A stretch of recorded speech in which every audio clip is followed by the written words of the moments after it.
All right, so we are going to be going over some calculations with Rapi Red Hood. Now, keep in mind, these are rough calculations. It is just solely on the actual character herself. This is not incorporating team comps or even other aspects that you could possibly use, as well as like cubes, right? So we're just going to be looking at her base attack, which I'm going to put at 42,000. I feel like this is a normal number that a lot of people are going to be able to get to, even with high level investments, as well as gear powered up very well. So we're going to use that number to try to just like look at how much damage she's going to be doing. Okay. So obviously she is going to be an attacker. She's going to be a burst 3 skill character, but this could also be burst 1. We'll get into that. Obviously she's going to be a machine gun, and she's going to be the fire code. Her ammo capacity is going to be 302.5 second reload speed, and then damage that she is going to be doing towards the enemies. So there's that. Skill 1, the battlefield assessment, activates at the start of the battle and at the end of full burst. So depending on what burst position you have her is going to be a different effect. Okay, so the first one is effects differ according to the squad formation. As I just mentioned, activates only in the corresponding effect. So activate self if there are no more burst stage 1 allies. So this is stating whether there are any other burst 1 stage allies, or if any of the allies have already used their burst 1 skills and then they can't activate again. So then she would go into the burst 1 part of her skill 1. It's going to say combat assist changes to burst phase 1 continuously. Affects self if there are no other burst stage 1 allies. She's going to remove the combat assist. Then what's going to happen is that affects all allies if in combat assist status. So, that is, she's going to be in that combat assist state as long as no other unit has activated their burst 1 skill. And by doing so, she's going to be reducing the burst skill cooldown by 7.48 seconds, while also increasing the attack damage by 8.02%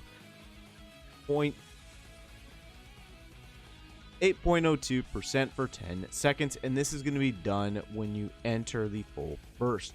However, if you do not have the combat assist status while entering the full burst effect, she's going to affect this to herself, and that is going to be increasing her own attack by 95.04% for 10 seconds, and then damage to interruption parts up 48% for 10 seconds. So as I stated, we have this 42,000. Okay, so now what we're going to be doing is we're going to be seeing how much damage she is going to be able to output for that 10 seconds, right? So what we're going to be doing is we're going to be, whoops, not that. Let's do that. So we got the 42,000, right? And then we want to see just exactly how much that is going to be done. So we have to then go ahead and multiply that damage, that is her base number, by the percentage, right? So 95.04%. She's going to be doing roughly a little under or a little over 4 million damage per 10 seconds. That's 40 million damage right there. Now keep in mind, this is at a 42,000 attack, right? So that's just burst, or that's just her skill 1, right? So very, very, very strong. Now let's go ahead and talk about what is going to be happening with skill 2. So activates at the start of the battle, affects the self, applies damage as strong element to electric code enemies continuously. So that is very good. This is always going to be happening.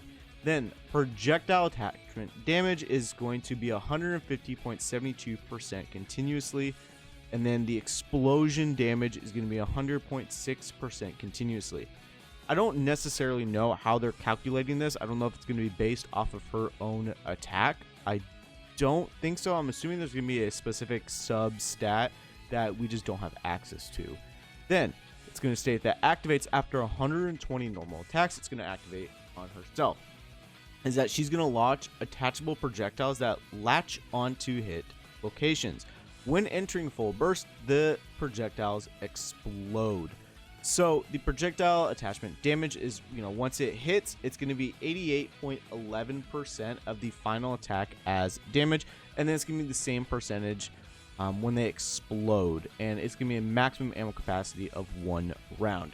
So jumping back over here. So we have the 42,000. And then let's look at the same thing, right? So we're going to be doing the same concept. We're going to be, doing this, a little bit of math, arithmetic, all that fun jazz. All right, so now we're going to be multiplying by the 88.11%.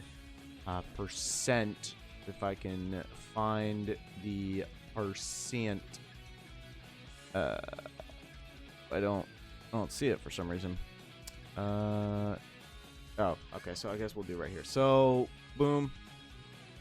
Again, right, so we will do multiplying that by 88.11%, an additional 37,000 attack. So yeah, that's kind of crazy, and that's going to be constantly occurring. So it's just additional damage and explosion damage that the enemy is going to be taking, which is absolutely insane. So actually, since this is right here, I should do the other one more accurately.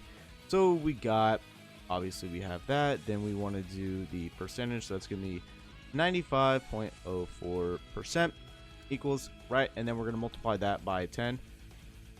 So that's an additional 399,000 damage per second for 10 seconds. That's insane. That's on top of what she's already doing. And, given her ammo capacity, that's absolutely like ludicrous and insane. I think people need to know that. So jumping over to her actual burst skill, and it states that when in stage 1, it's going to affect yourself. You're going to cut down the cooldown of your burst skill by 20 seconds. Very good.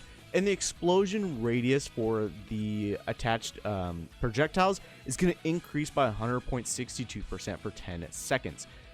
On top of that, affect all allies. Everyone is going to be getting an 18.01% of the caster's attack for 10 seconds. So again, we'll be looking at that 42,000. Multiply this by 18.01% equal times 10 for 10 seconds. Everyone's going to be getting an additional accumulated total of 75,000 damage for that 10 seconds. So that's going to stack upon whatever multipliers they currently have, as well as whatever, allies have going for them as well. So that's absolutely insane.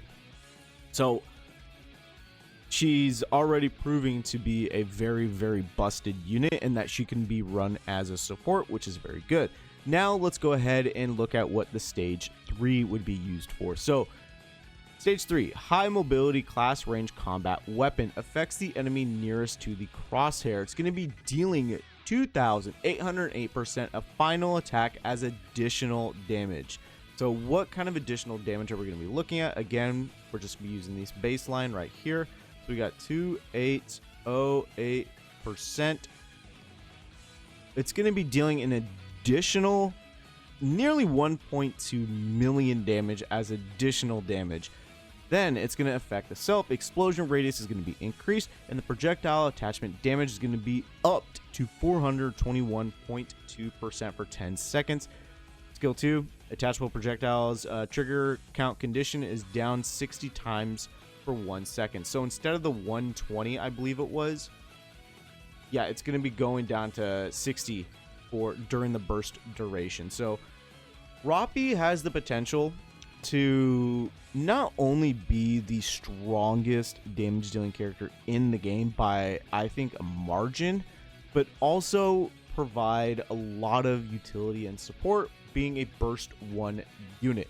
Now, the great thing about her, unlike Red Hood, is that given the fact that you can honestly kind of control when her burst is going to be activated, right, between burst 1 and burst 3. So she has a lot of flexibility and a lot of absolutely busted crazy damage. She's easily going to be an SSS tier character